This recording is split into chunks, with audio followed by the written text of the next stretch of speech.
Hey, Stud Passion and my homeboy Big T. Right now we at about just over 500 subscribers. Help us run that number up and get to 750. Like, comment, and subscribe. Thank you. He said, listen. He come out the door of that motherfucker with a Uzi. He said, you tell Marlow BJ said no. I said, frat. We struck, running up the alley. This nigga letting it loose. And I'm hearing the whistling. So I'm running. We both running. But I'm laughing hard as hell. I'm laughing hard. And it was one of them laughs where it ain't like I was like, oh, it's super funny. But I was laughing so hard I couldn't run fast. Yeah. You know what I'm saying? This nigga was running faster than me. I'm trying to catch up with him, but we laughing. So, you know, over there, right off Mac, over there, Lakewood, Lakeview, all over there, when the cops used to chase us all the time. Right. So we would hit fences like there was damn hurdles. Right, like it was this practice. Shoot, you know. So we get away.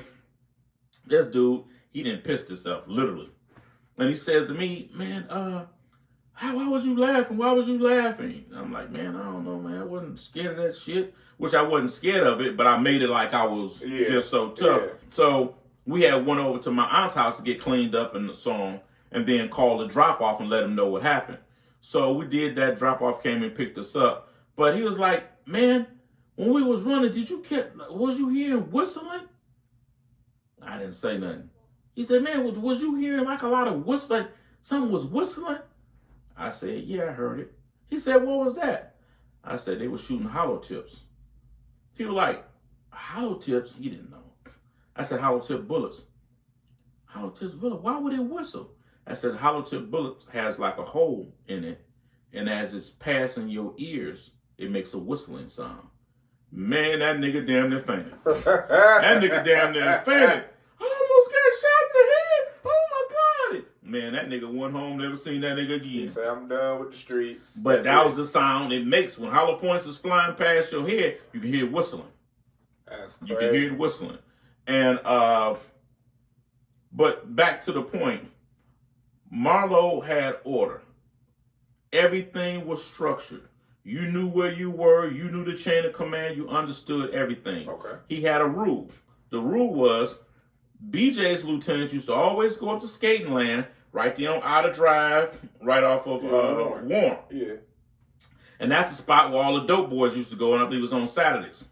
You go up there, some of the finest girls would be up there, and all of that. My daddy used to not let Tay go exactly on the weekends because it was always some shit. Always some shit. Dudes shooting it out up there. And then, you know, right at that time, BJ crew was the getting money crew because they was riding all these Saabs, Jeeps with BBSs, and they had a big gold. They had gold chains that when they had the Wranglers, the Jeeps, they would throw the gold ropes over the row bar while they sitting down and all that. Yeah. They was stunting hard. Yeah. And Marlow would always tell us that he would fine us. That was one of the rules. I don't know if BJ will admit it. It was one of the rules. We could not go around and hang around with none of BJ's lieutenants. And what he would say is, man, you can't don't go around. Man, you can't hang around. This is how he talk. Man, you can't hang around none of my brother people, man. I'm telling you, man.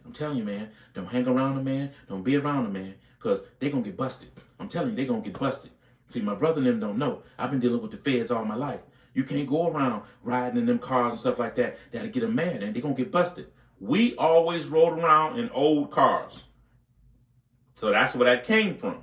Because back then, when you was a dope boy, you rode around in the fanciest and flashiest. Yeah. Marlow was the one that said, no, we're going to ride around in old, used, beat-up-looking cars. And we never really got pulled over. Anytime we didn't do what he told us to do, it was always like we were running into police issues.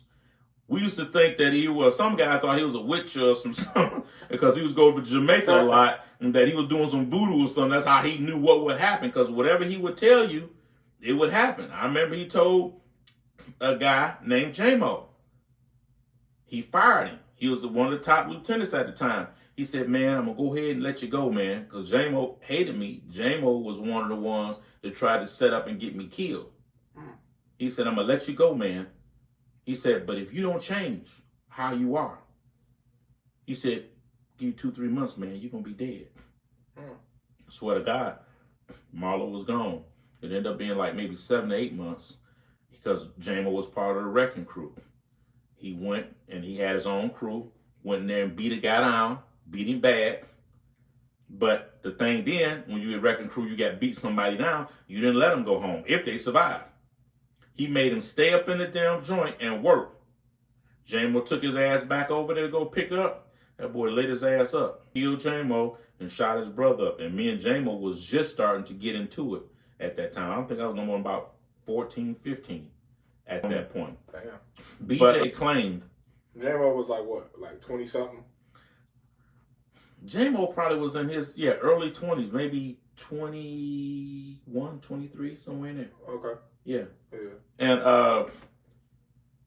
BJ claimed that he didn't need the 10 Commandments because his crew was tight and all that. Dougie Fresh, Karate, Fats, may rest in peace. There's some other ones that I knew. He had, at one point, because he used to have, thing about him, BJ was equal opportunist. He wasn't only dealing with males. He had a drop-offs named Lisa and Halsey. Had those drop-off females as well. Females was getting money, and one thing about them boys, they let females get money. Yeah. So BJ didn't discriminate against that. They were wild, like a deer in headlights. They were wild. They were everywhere. They were on the fucking scene, and they stunted hard. Do you hear me? Marlow was not allowing that at all. BJ used to buy them cars and had them riding in those cars. And they pull up at skating land stunting. BJ would be right with them. BJ was young too now at that time. BJ might have been maybe 24, 25. He was in his 20s. So y'all all so all them, they were still, just getting to it. Exactly. They basically ran, it's an apartment building that's still on, not apartment, but a hotel that's still on Connors and, is that Harper? That's Harper right there. That's Dickerson Harper right there, right? Yeah. So yeah, Connors and Harper right there to your left side right there. BJ, that was one of BJ's main headquarters. It would be nothing but Benzes, Audis, and stuff like that. You talking about the one right off the freeway? Yeah. Okay. Right there. Yeah, that is still there. Right there.